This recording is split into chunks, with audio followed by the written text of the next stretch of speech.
All right, so in number 4 here, what do we want to do to get this thing ready to integrate?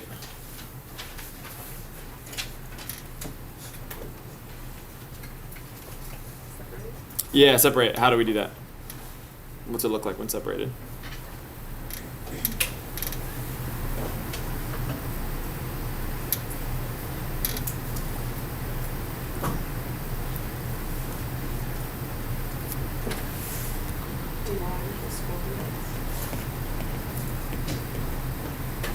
Yep. Okay. So in this case, I don't want to bring the 4 with me. It's not going to help me integrate the left side there. When we integrate the left side, what do we get?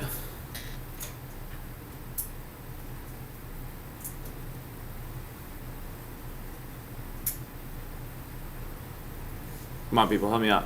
Integrate the left side, what do we get? Thank you. Natural log of y equals, yeah, 4x plus c. Okay. To get y by itself, what's our next step?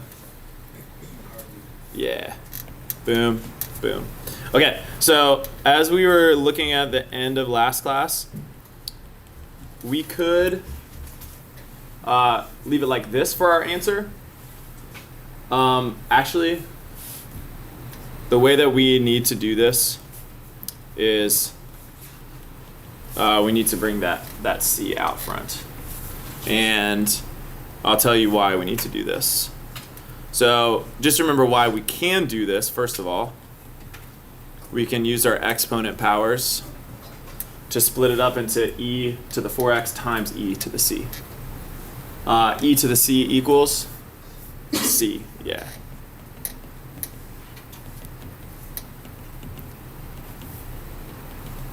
Okay, so I want us to do this, / we don't need to do this. I want us to do this every time that we integrate and we get a natural log of y.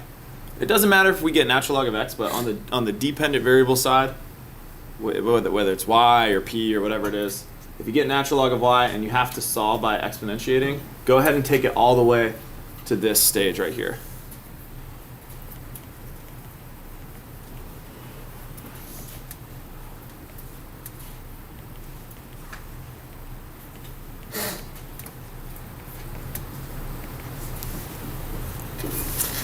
This was something last class that I had to think about it again during third period and was like, yeah, no, we should do this every time.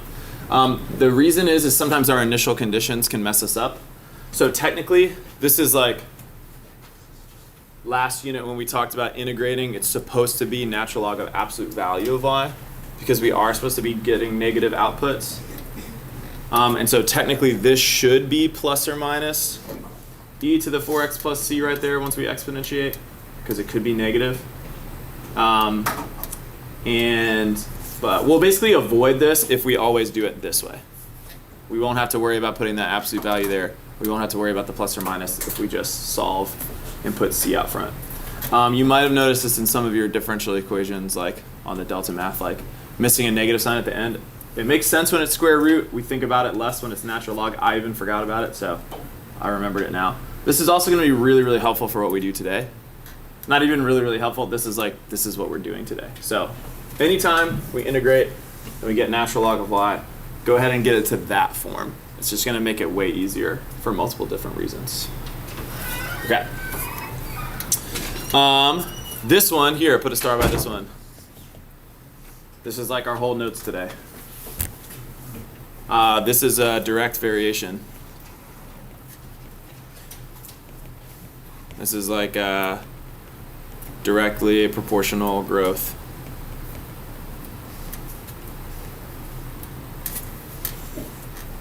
This is what we're taking notes on. One of the things we're taking notes on. Okay, so k is just a constant. So in terms of separating, is our process different or the same as what we just did? Is the same, yeah. So we have dy over y equals k dx. So we get natural log of y, technically absolute value of y. Maybe it's good to start putting that in there. Equals kx plus c. we're going to exponentiate. We get y equals c e to the k x. So we can just skip right ahead to that. And like I said, we want like just do this every time.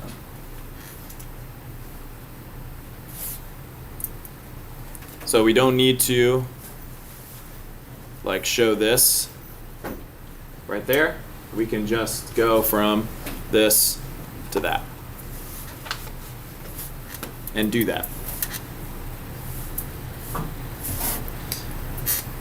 So this one, dy over y equals x dx. Now we have natural log of y equals what? 1/2 x squared. Okay. Technically it should be absolute value of y.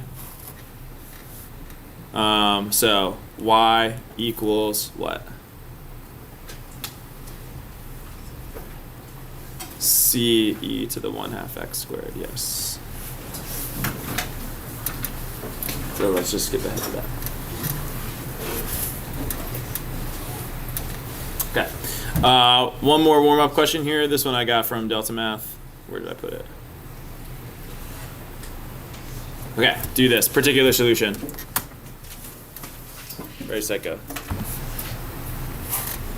All right, let's check this. So, do you guys agree with my separation of variables? Sweet. When we integrate the left side, what do we get?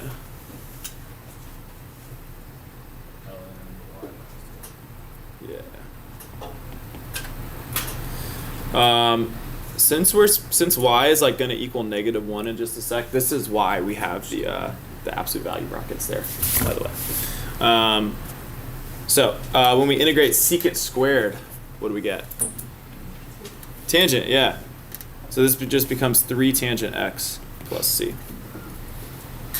Okay, so then we exponentiate. We get y minus 2 equals what?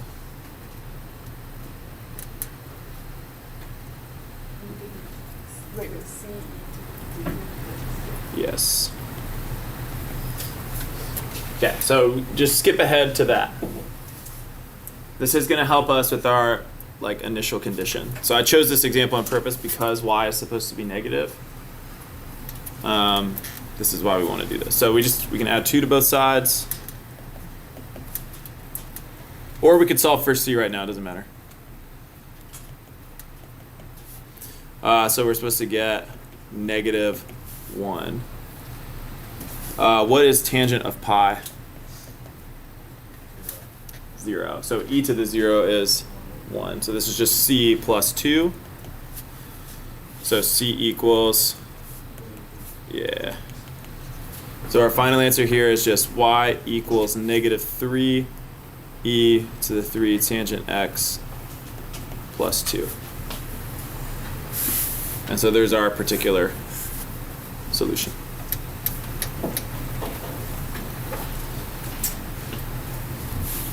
So again, when we do that, we can avoid a lot of mistakes with the negatives. And that's something I didn't really even realize till this year, that was like a constant pattern. So congrats, you guys, you get the benefit of me teaching this now 3 years in a row. Okay, so that actually is that's like the beginning portion of our notes today. So we're just gonna go very fast through the beginning portion of our notes, which would normally take way longer. So we're looking at exponential growth.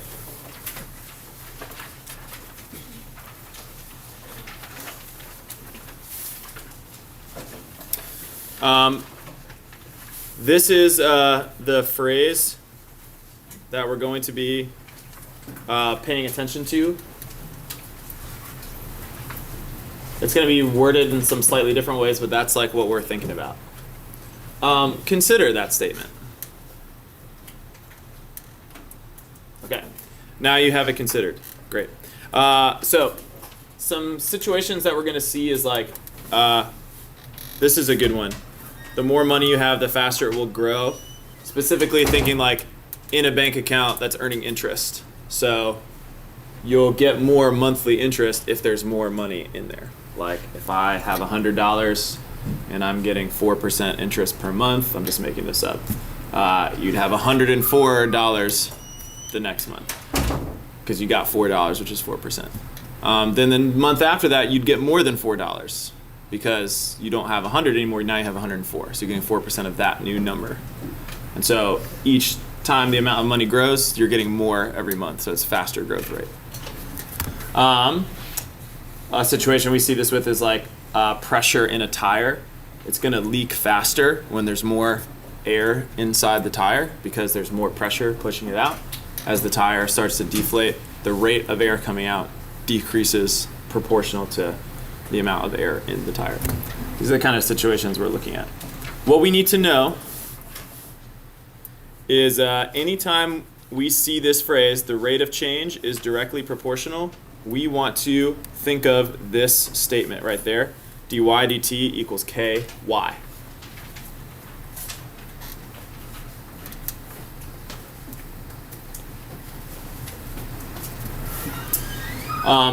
K is sometimes called the growth or decay constant.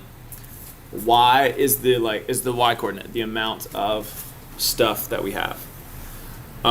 T is time. T is our independent variable. And we already integrated this one in the warm-up, so just look at this here.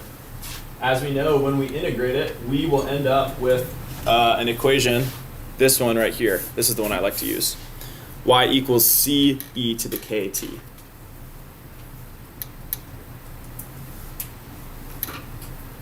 Sometimes we call C instead we call it Y0. But what we actually want to do is we want to memorize this connection.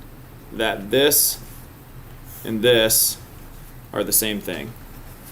And we've already talked about Y. Y is in porque. So in questions like this, what we're usually doing is we're starting in the direct variation form, which is this one, and then we solve for k. That's usually our first step. I'm just going to remove the tape from here. Then we usually change to exponential growth form.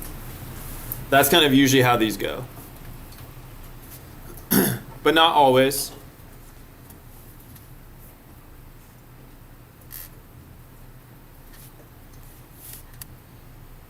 Sometimes we go the other way. We'll look at some examples of both. 99% of the time, though, solving for k is our first step no matter what. It's a constant.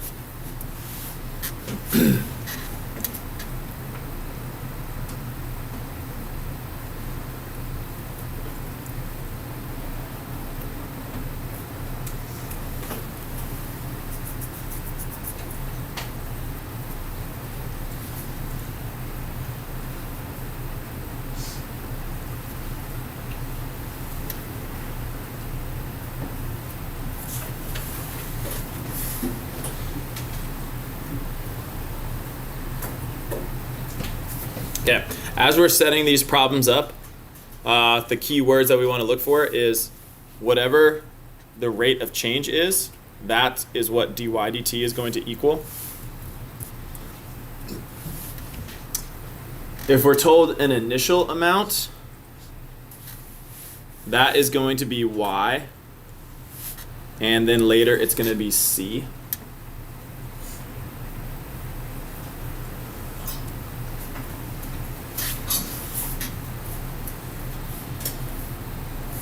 And if we're told something about a final amount, we'll make that the final amount.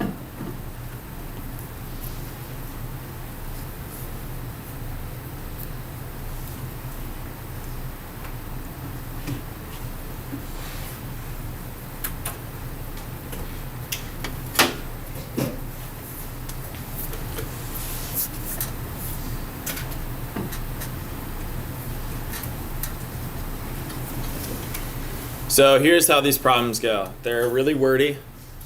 You look for the keywords. You figure out what information you have.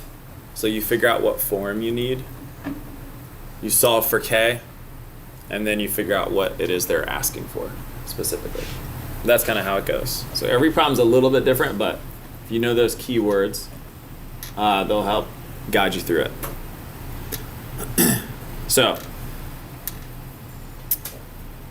I want you guys to read example number 1, and here are the questions that you are going to answer. What form should we start in? And that's going to, based on the answers to these questions, what info are we given? So I want you guys to talk about that with your neighbors, specifically thinking of these are the 2 forms, and paying attention to these keywords right there. So read the question and then talk about it with your neighbor.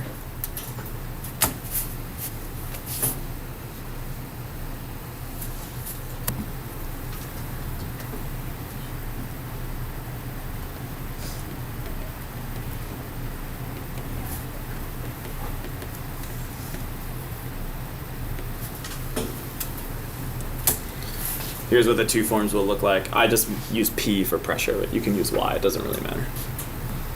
Okay, let's talk about this. So our step 1 is going to be solve for K. Well, step 1 is really figure out what form we have. So let me just not even write that right now. If we know the pressure is 45 pounds, what could that be represented as? Which P and which one? 1 or 2? Huh? No, not either. The first one, yes. So this is our initial amount.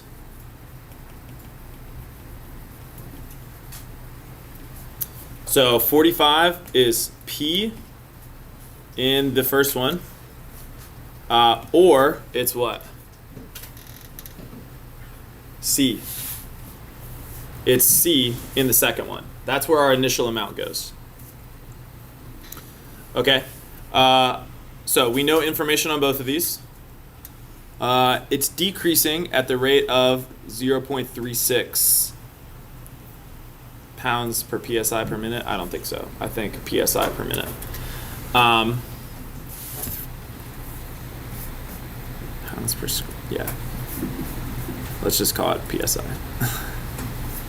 Okay, so what is that? What variable is that?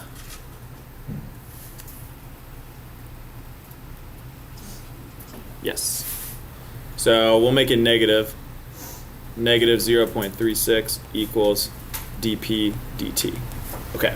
So based on that, which one of these 2 forms should we choose to solve for K? The first one. Yeah. Yep. So we set it up. Negative 0.36 equals K times 45. And we just solve by dividing both sides by 45. That's probably one we could do without a calculator because they both divide by 9, but I don't feel like it. So it's negative 0.008 is K.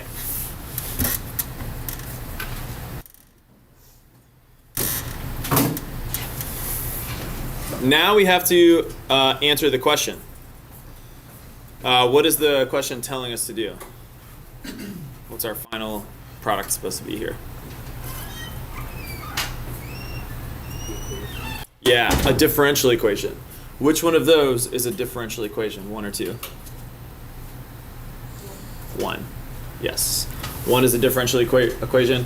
2 is a particular solution or a general solution. So our answer here is going to be dp dt equals negative 0.008 times p.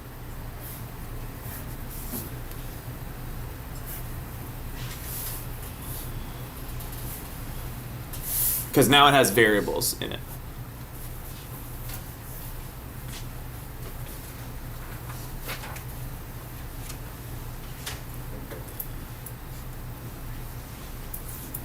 So we had to solve for K using one of the 2 forms, and then one of the 2 forms is actually going to be our answer now with some variables.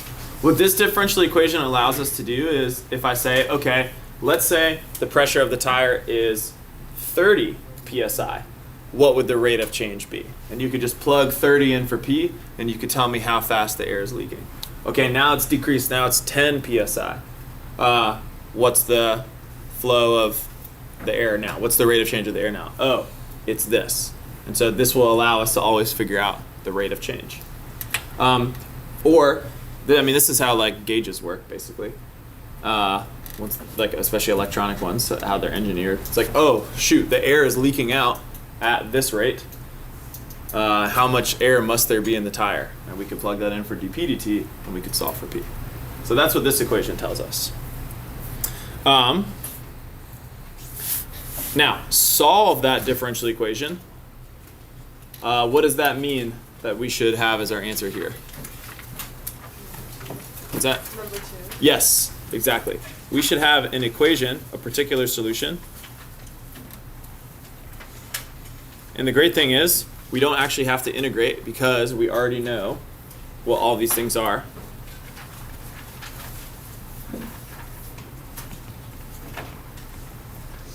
This is our particular solution. And what should C equal?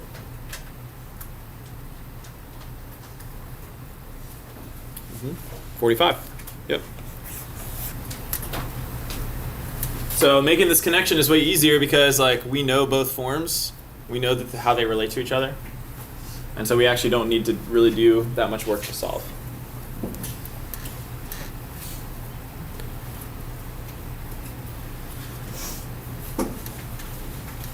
Now we could use this equation to answer questions like C and D, questions that are related to time. So our differential equation just told us the relationship between the amount of air and the rate of change. Now our particular solution can tell us, okay, what's the pressure going to be after 10 minutes? How long will it take for the pressure to be less than 20? Something like that. So I want you guys to set up both C and D with your neighbor. Ready, set, go. Set those up to solve for what we need. So for letter C, if we're trying to find pressure 10 minutes after the puncture, what does that mean equals 10? T, yes. This is T equals 10. So it would just be 45 e to the negative 0.8 times 10. Okay, if we have a calculator, oh, hello? No. Okay, so if we had a calculator, obviously we could just type that in and we would know what the pressure would be 10 minutes later. Okay, the car is safe to drive as long as the pressure is 20 psi or greater. For how long? So what should equal 20 here? The differential equation. Yeah. Like put 20 in for P. And then what are we solving for? T. What would be our process of solving? So solving for T. Talk about it with your neighbor. How do we solve for T algebraically? How? How do we isolate T? What are the steps? Okay, first step would be what? Divide both sides, yep. So we have 20 over 45 equals e to the negative 0.008. T, assume you have a calculator for this. What would our next step be? Natural log both sides, yep. So natural log of 20 over 45 equals negative 0.008 t. Actually, you don't even need a calculator for this. Like, we can solve it. Last step, divide. Yeah. Nice. Okay. So that would tell us how long. This is one of those things, when you were solving, if you got k as a positive number, this would mess you up here. You would get a negative amount of time, and you would want to realize that something was wrong. Sorry, I've divided by t like a crazy man. Shouldn't do that. Leave the t over there. K should be negative because we are losing air pressure here. That goes all the way back to making sure I used negative 0.36 as my rate of change. Okay, but that's how we would do that. Okay, let's look at example 2. We've got bacteria growing. We've got our key phrase here. The instantaneous rate of change is directly proportional to the number of bacteria. Parts A and B are really easy. Here we go. Differential equation looks like this. dB dt equals kb. Solve the differential equation. B equals c e to the kt. Done. Solved. This is really our first step. As soon as we read that key phrase, we say, okay, we've got direct variation equation that looks like this, and we have an exponential growth equation that looks like this, and they both go with this problem. And now we probably need to solve for k and figure out what we need to do. So I want you guys to read letter C. Letter C is going to make you solve for k. Talk about it with your neighbor. What form would you use, and how would we solve for k? And what's it looking for? What's it asking for? Okay, 3 million bacteria. Where could that go? Could that go in equation number 1 here over in A? Yeah, what could that go as? Yeah, that could be B. That is our initial amount. Where could it go on number 2? C, yeah. So our initial amount has a place in both versions. 3 hours later, where does that go? T, okay. So which one of these do we need to use? Yeah, we need to use number 2 because that's the one with time in it. Okay, the number has doubled, 6 million. Where does that number go? Yeah, that's the B in the other one. So that's where our final amount goes. So now we know, all right, we need to solve for k using number 2. Also, our answer is supposed to be in the form of which one, number 1 or 2? Yeah, number 2, because we're told to find a particular equation. That's number 2. All right, so number 1, we're not using number 1 in this one. Okay, so if I set it up, let's say 6 million equals 3 million e to the k times 3. It looks like a minus sign. I could use 6 million and 3 million. Could I use easier numbers here instead of 3 million, 6 million? Could I use 6 and 3? I'll just change it to 3k. Could I use easier numbers? Yeah, I could just use 2 and 1. We'd get those anyway by dividing both sides. That's our first step. But yeah, anytime something doubles, you can just set e to the kt equal to 2. Can you also just say that it's in terms of million bacteria? Yes, you can do that too. Yeah. Well, we're going to get the same thing though. It's like first step would be divide both sides by 3 million. It reduces to 2 anyway. So then we solve. We natural log both sides. Natural log of 2 equals 3k. K equals natural log of 2 divided by 3. Just use that. If you have a calculator, you can use a decimal. Otherwise, we just use that.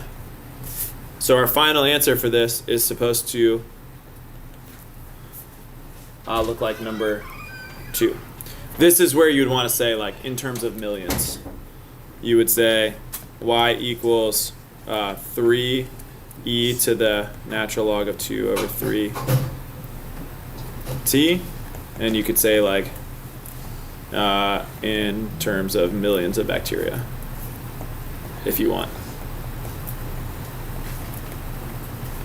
Or you could just write the number 3 million. I'd probably do this.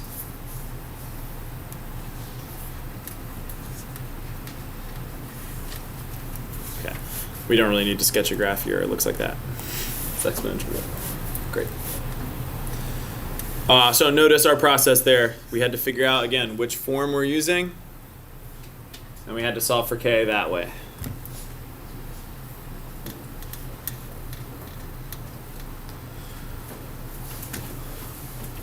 What will the bacteria population be 1 full day after the measurement? This means t equals what?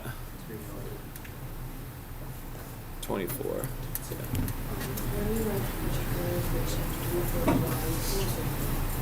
E equals. Thank you.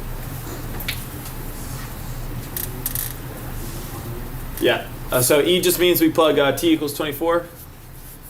How long will it take the population to grow from 1 billion to 2 billion? Anyone know the answer without solving? 3 hours. 3 hours. Yeah. This is an equation that it takes 3 hours to double. So it doesn't matter if it's doubling from 1 billion to 2 billion, 3 million to 6 million, 1 bacteria to 2 bacteria. It takes 3 hours. Why isn't the world inundated with bacteria? It is. It is inundated with bacteria. No, like why haven't they taken over the world? They die. Yeah, they die like really fast too. So this is exponential growth. The bacteria growth is like actually modeled by what kind of curve? Trivia, math trivia, science trivia. Unrelated to calculus. Actually, you do this in Calc BC. It's called a logistic curve, where it grows like this, but then you hit that carrying capacity, you flatten out. Where my bio people at? Yeah?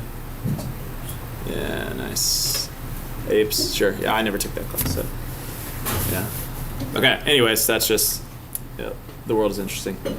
Okay, let's talk about cars. You guys do, number one, you gotta figure out which form to use. You don't need to sketch the equation.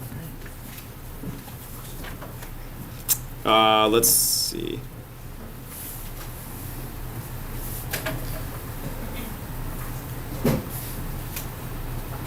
Yeah, just go through E. And we just need setups for D and E.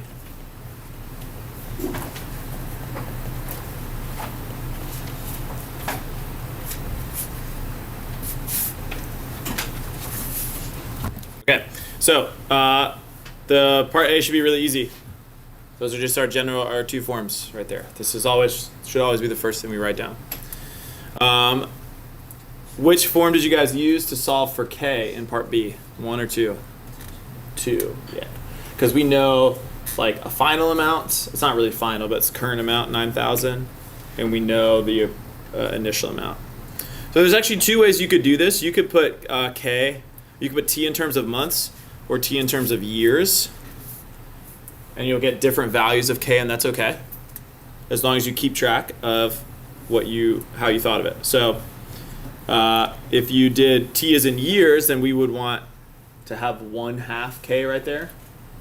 And so we get K is negative 0.108. If you did 6 for 6 months, we get K is negative 0.009. If you multiply this one by 12, you will get that one. So they're just off by a factor of 12 because one's in months, one's in years. So when we're finding the trade-in value, depending on which K you used, you need to either plug in 1 for 1 year or 12 for 12 months. Just be consistent with whatever units you use. Both ways give you the same answer. I said setup only, but some of you guys were calculating anyway, so I wanted to show you the answers. This is our setup for the last one. Again, if you use the first K, your answer is in years, you would get 4.25 years. If you used T with months, you would get 50.996 months. And that's the same amount of time. But just make sure, like, that's something to pay attention to too. Whatever units you use, like, be consistent with those units throughout. Know that all your answers are going to be in those units. Both are fine. Yeah. Could you use any amount of time, like any amount of like days or? Yeah. And like your answer for E would be a like really, really big number. Yeah. Yep. And you'd have to plug in a really, really big T for D. Yeah, or you could use like decades, if you're feeling crazy. Yeah. Sometimes it will specify on the question. T is measured in years, in which case, you want to do that. Okay. All right, we've got one more thing we need to talk about today, which is kind of unrelated, but it's really short. It's this process here of finding the derivative of an inverse of a function. It's evaluating.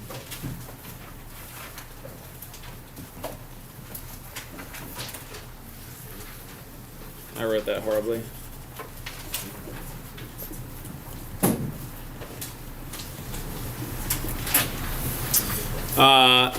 I'm writing this, we're looking at page 25. There's room on page 25. We're not going to do these examples.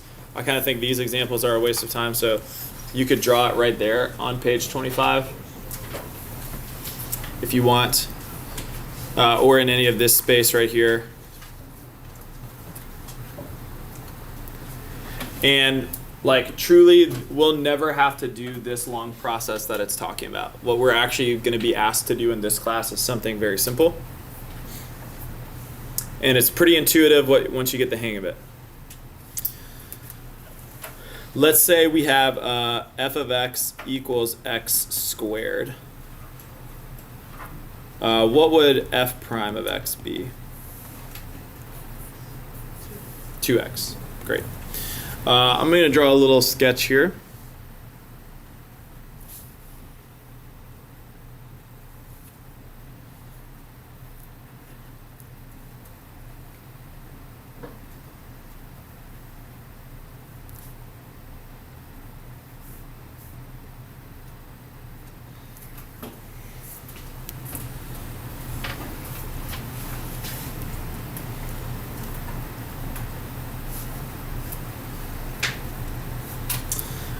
We've got some points on here that I'm going to label 0, 0, 1, 1, 2, 4, 3, 9.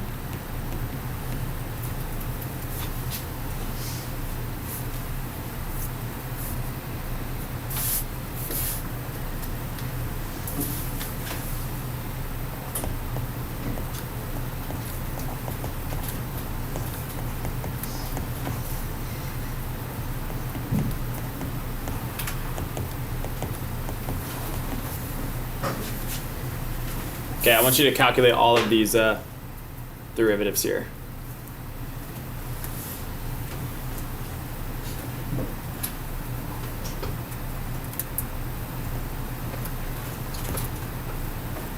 Oops. 6.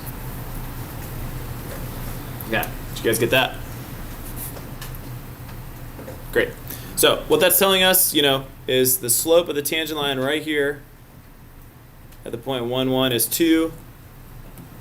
I know you guys know this, but I'm going to say it anyway. I like to use this point up here. The slope of that tangent line right there, let me make it a little. Slope of that tangent line is 6.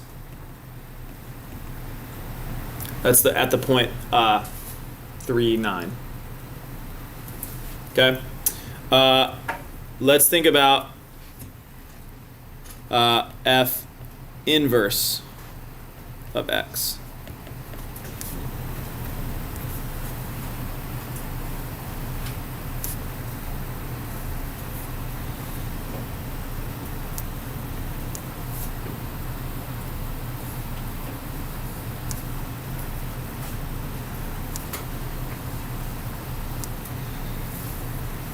Which we'll say is plus or minus root x, just, to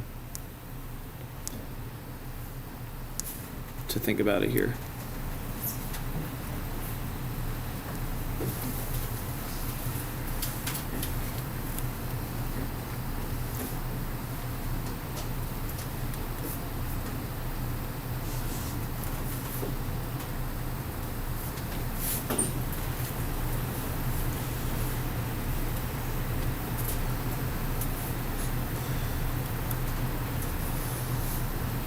Without taking the derivative of the inverse, turn to your neighbor. What would you guess is the slope of the tangent line at the point 9, 3? Talk about it. Why?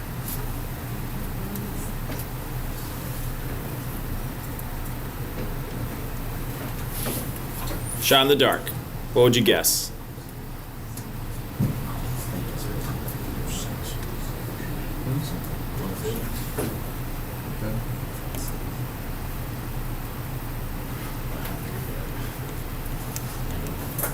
This is how we write that, by the way. F inverse prime of x. So f inverse prime at the point, 9, at the point 9. What would you guess? 1/6. You're absolutely right.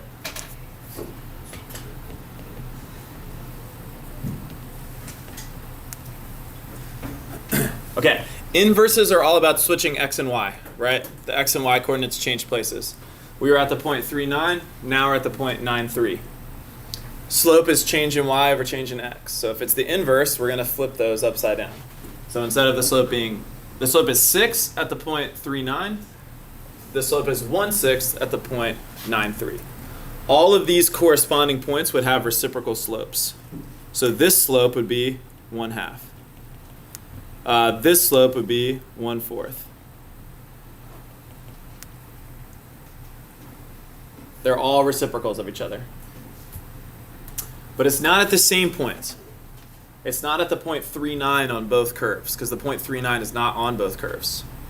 It's at the point 3, 9 on the original function, and it's the point 9, 3 on the inverse, because we're switching x and y. So, how do we sum all that up in writing? Here's how.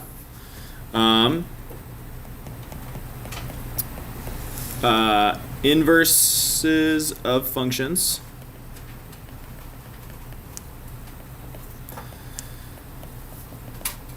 have reciprocal slopes of tangent lines.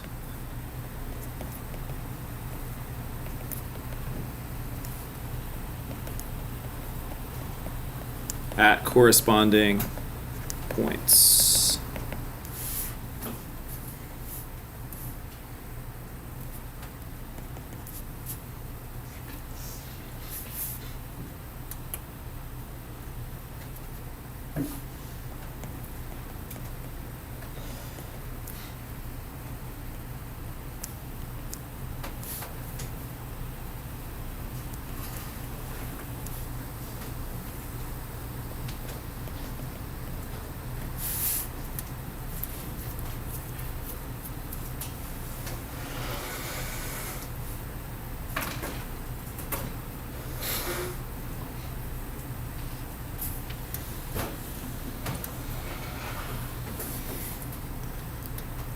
We're going to look at one example. And it's none of these. These are crazy. These require a lot of work.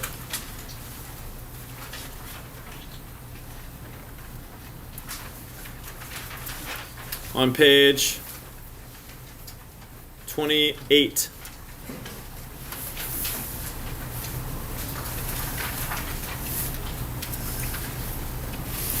Do number 9. This is the type of question you're going to get.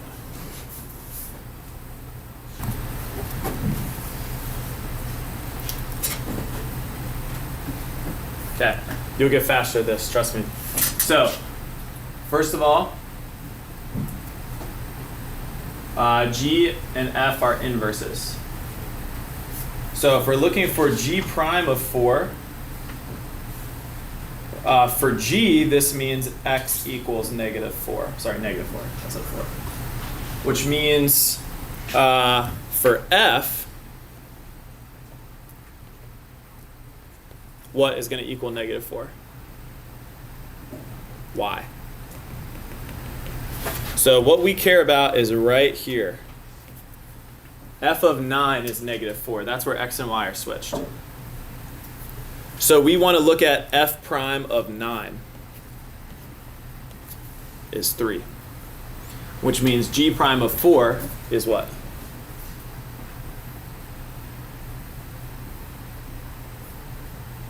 One-third, the reciprocal. So G has the point -4, 9. F has the point 9, -4. That's the corresponding point, the point where x and y are switched. So we find the derivative of f at that point and we flip it for G. It's not at the same point. They're corresponding points. One more thing. This is something we see a lot.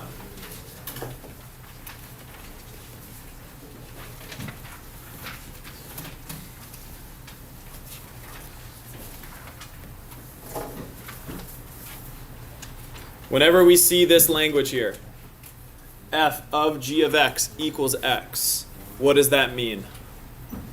G of x is the inverse of f. Yes. Wait, and f of x is the inverse of g of x. Yes. That means f and g are inverses of each other. That's just usually how it's phrased. They want to make sure that you know that. Okay. Good job, you guys.